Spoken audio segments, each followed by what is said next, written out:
Welcome to Timex. Receptions are there and classrooms is over there. So, signpost everywhere.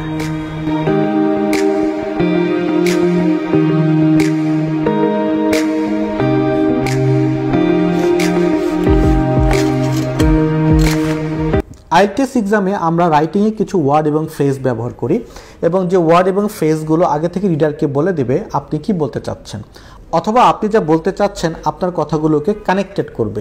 এই word এবং ফ্রেজগুলোকে আমরা বলি discourse marker. এবং discourse marker যদি আপনি ইনঅ্যাপ্রোপ্রিয়েট বা ইনঅ্যাডিকুয়েট ব্যবহার করেন তাহলে কিন্তু আপনার মার্কিং ক্রাইটেরিয়া অনুযায়ী 5 পাওয়ার সুযোগ রয়েছে বা চান্স রয়েছে। আর আপনি যদি রাইটিংয়ে 7 পেতে চান তাহলে কিন্তু আপনার ডিসকোর্স মার্কারে কোনো ঝামেলা থাকা চলবে না। চলুন আমরা দুইজন ক্যান্ডিডেটের দুটি স্যাম্পল এসে দেখে আসি।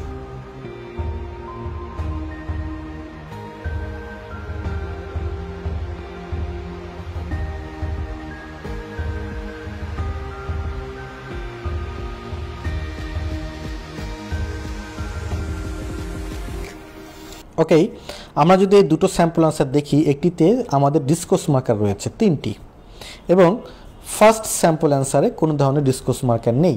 আমি যদি এই প্রথম লাইনটি পড়ি তাহলে কিন্তু আমাকে পড়ে বুঝতে হচ্ছে ট্রাভেলিংয়ের অ্যাডভান্টেজটা কী, কিন্তু আমরা যদি ঠিক এইখানে এই ডিসকোর্স মার্কারটাই দেখি তাহলে কিন্তু আমাকে একটা সিগন্যাল দিয়ে দিচ্ছে যে আমি এখন ট্রাভেলিংয়ের একটা অ্যাডভান্টেজ নিয়ে আলোচনা করব।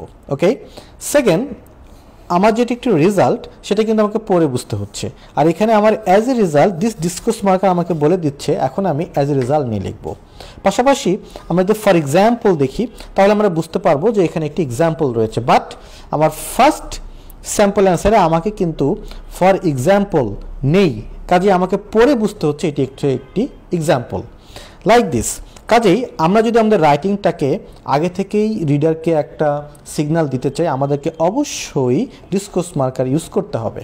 এবং এই ডিসকোর্স মার্কারটা কিন্তু আমার বডি প্যারাগ্রাফটিকে কানেক্টেড করেছে কিভাবে, this is as a result and this is your example. এখন আমি যদি আরেকটি ডিসকোর্স মার্কার লিখি, যেমন ধরুন ইন কন্ট্রাস্ট, এর অর্থ আমি এখন ট্রাভেলিংয়ের ডিসঅ্যাডভান্টেজ নিয়ে ডিসকাস করব। So this is the difference between two sample answer with discourse marker and without discourse marker. So if you want to get 7 in IELTS writing, আপনাকে অবশ্যই কোহেরেন্স এবং কোহেশনে 7 পেতে হবে, এবং কোহেরেন্স এবং কোহেশনে 7 পেতে গেলে ডিসকোর্স মার্কার ইউজ করতে হবে এফেক্টিভলি। ডিসকোর্স মার্কার এফেক্টিভলি জানতে হলে এরকম আরও অনেক ভ্যারাইটি অফ ডিসকোর্স মার্কার আপনাকে জানতে হবে। ওকে, সো সাইন পোস্টিং এভরিওয়্যার।